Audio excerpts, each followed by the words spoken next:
Just because it's an off week for Ohio State doesn't mean Lettermen Row won't be breaking down those Buckeyes. Yeah, we've only seen 2 games, but we're going to break down a lot of what we still need to see from those Buckeyes here on the Lettermen Row YouTube channel. That's Tim May, the 41-year vet on the other side of that screen. There in the middle is Andy Backstrom, and then all the way back over here is me, Spencer Holbrook.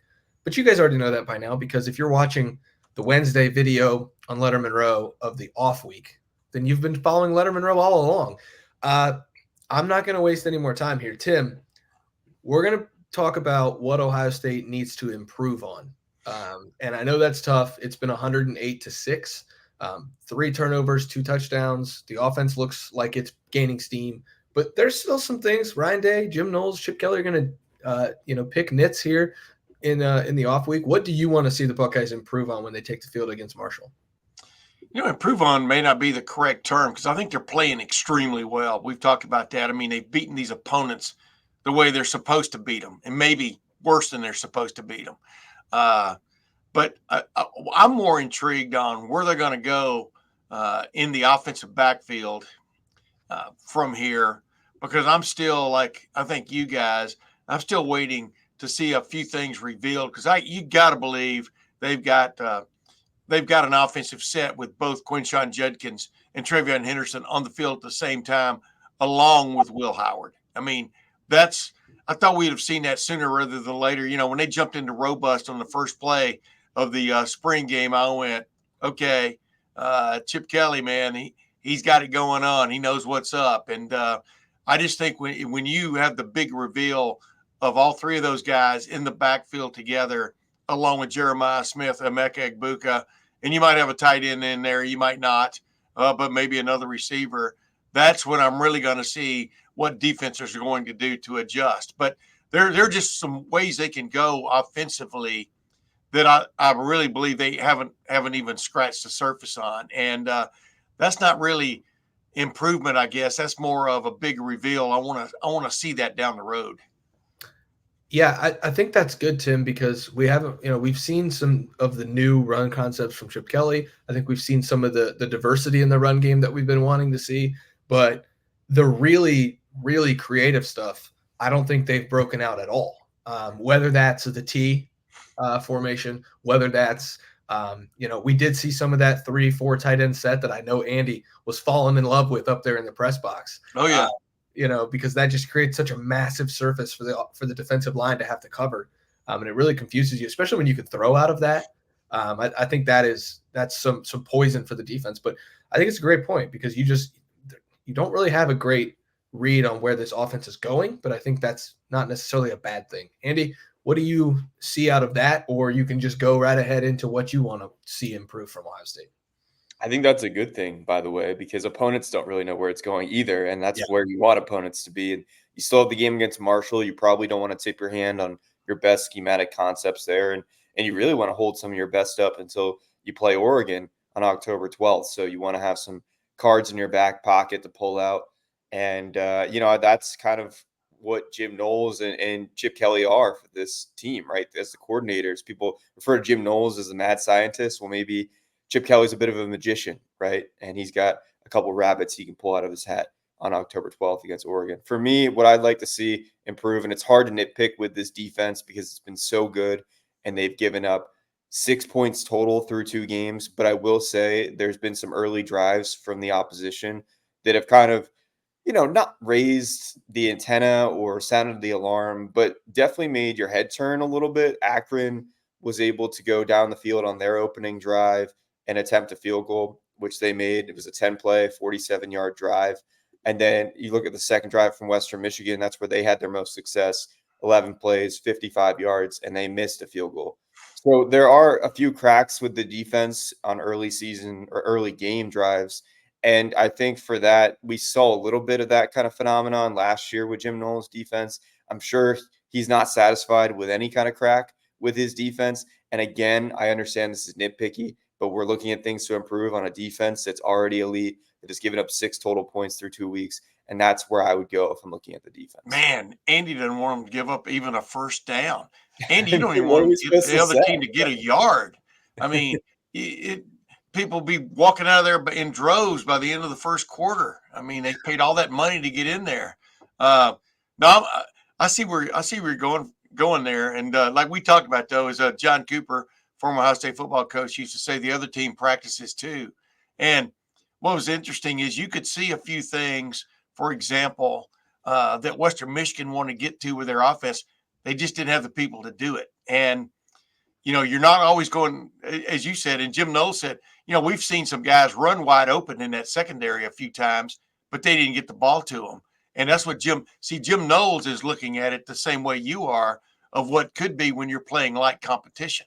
And when you've got a quarterback that is accurate and you've got a receiver who can catch the ball in traffic, et cetera, where's that going to take an offense against the defense? So Jim Knowles is looking at it exactly the same way you are. He's not sitting there going, finished product. I mean, it's far from that, because you're never totally perfect on defense, because like I said, the other team has got a few players too, and they got a few plans up their sleeves. But last week, the exception of the what I thought was a BS penalty against Denzel Burke for targeting, and what was, I don't know if it's questionable. It was close to pass interference call on Davison Igbinosun. They almost pitched a near perfect game defensively. I don't know if y'all agree or not.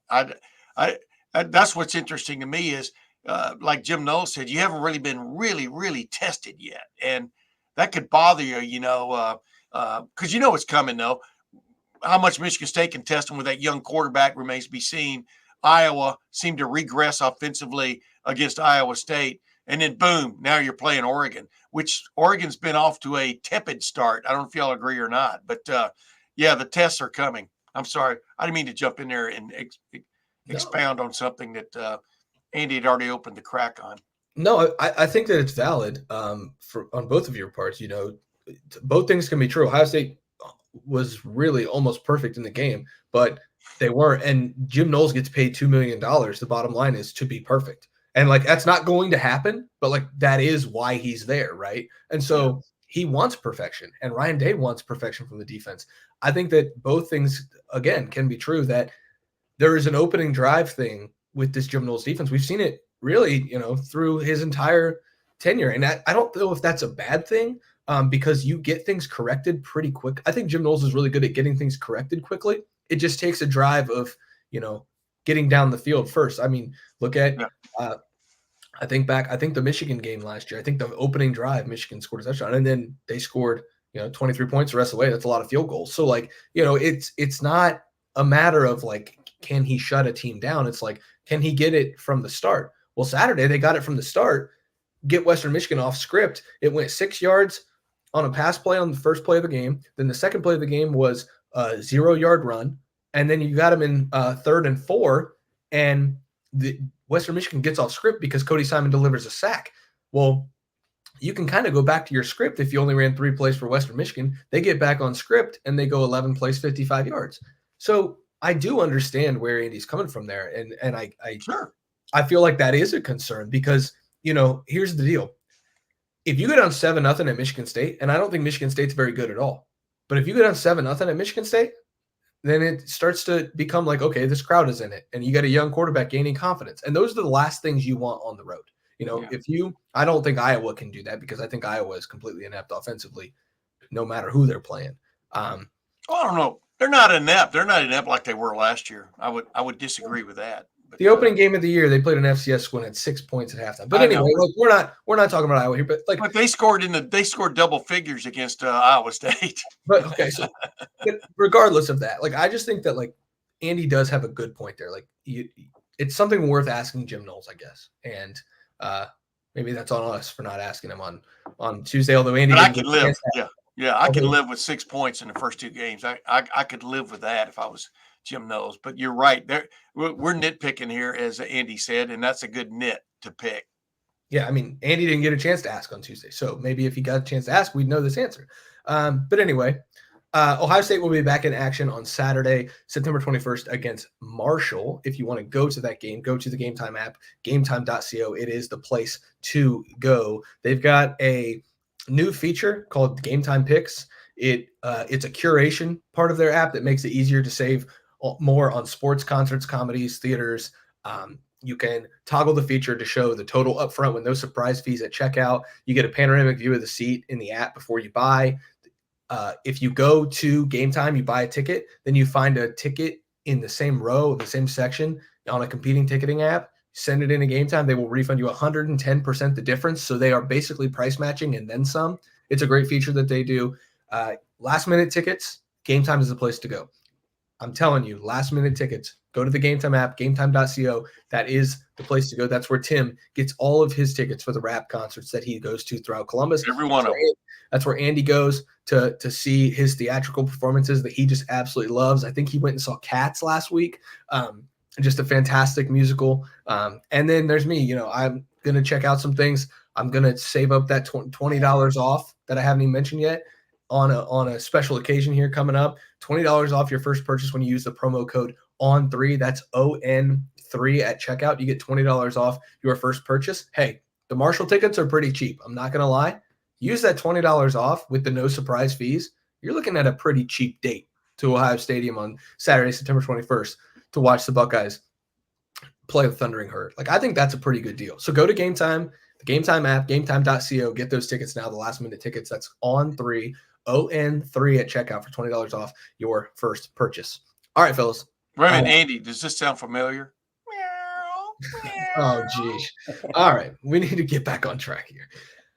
I will go with offensive line, and not that I truly think that it needs to improve. I think it needs to continue to build because it is not improved all the way yet. There are still things that I think they can do a lot better. I think Donovan Jackson's return will mean a lot for this team, but at the same time, I think we need to caution ourselves in expecting the offensive line to get so much better when Donovan Jackson returns, because Austin Saraveld's been pretty darn good.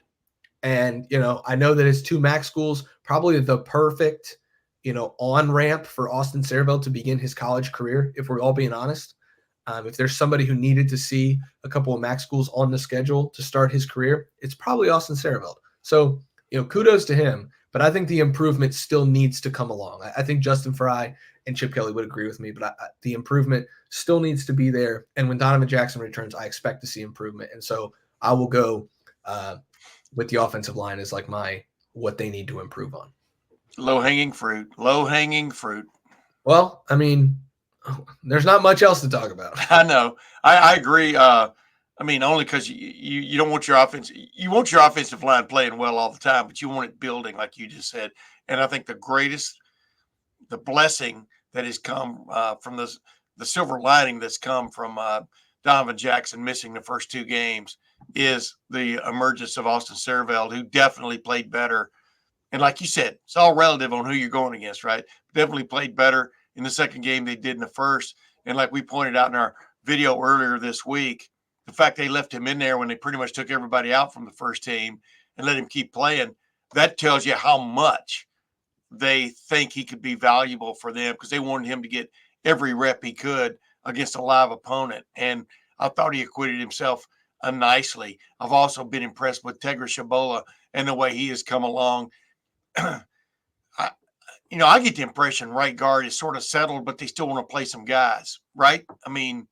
Because I think Tegra's played pretty well. I thought he really started rolling there in this past game as the game went on, and was dominant at times, which he should be, against that size of a defensive front. And we talked about this before. The thing about MAC schools is they can put a pretty credible first team on the field on both sides of the ball. But when they start going into their depth, that's where an Ohio State flexes its muscle and a MAC team can't. Too bad Notre Dame couldn't force Northern Illinois into its depth last week, but that's a podcast for another day.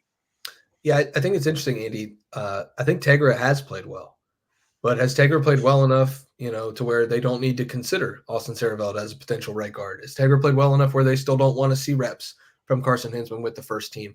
I think that it's settled because we've seen so many more reps for Tegra, and that's telling at that right guard spot with the ones.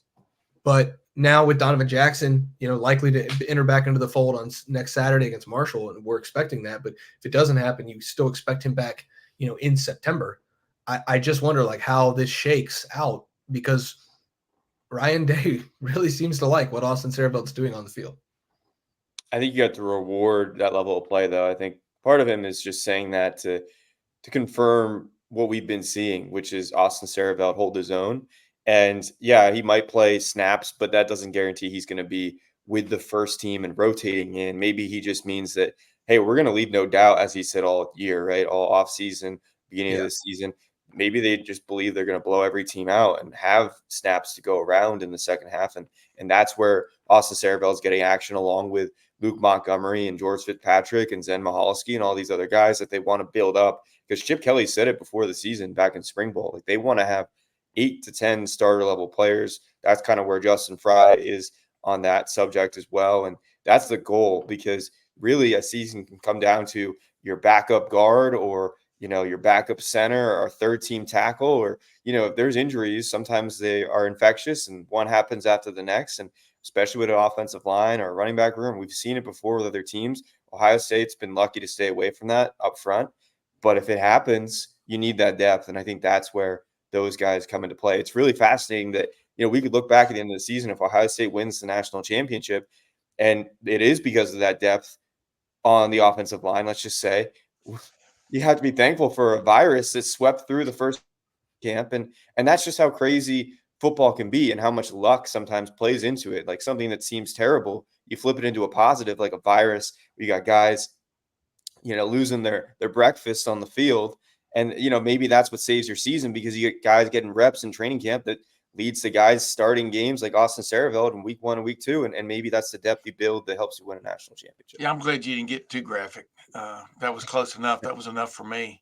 I agree. And the interesting thing, I mean, I thought Luke Montgomery played really well when he was in there against Western Michigan. There's a guy, we talked to earlier in preseason camp, where you come in glorified as maybe the next really good tackle for Ohio State football, as you come in as a freshman. And, like he's almost like a Plinko ball or whatever it is. He's kind of like found his niche, I think, in the middle of the offensive line, which is, let that develop, because he does have ability. They didn't recruit him just based on good looks, charm, and personality. Although, I'm sure he would argue he's got all that too.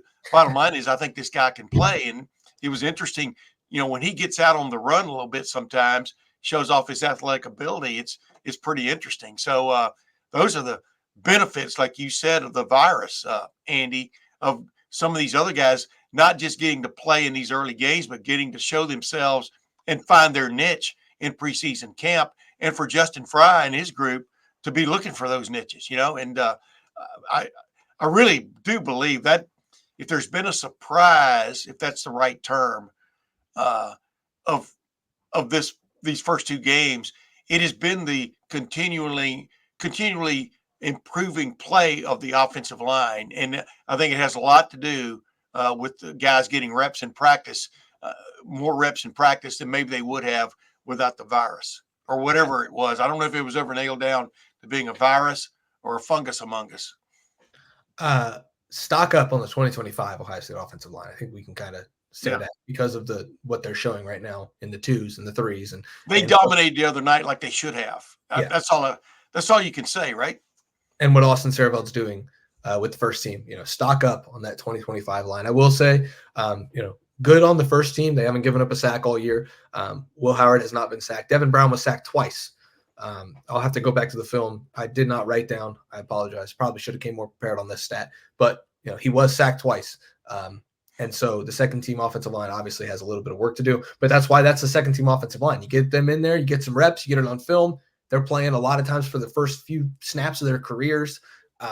So, we'll see how that goes. But I think definitely stock up on the Ohio State offensive line now and in the future. And then obviously with that, stock up on Justin Fry's ability to develop.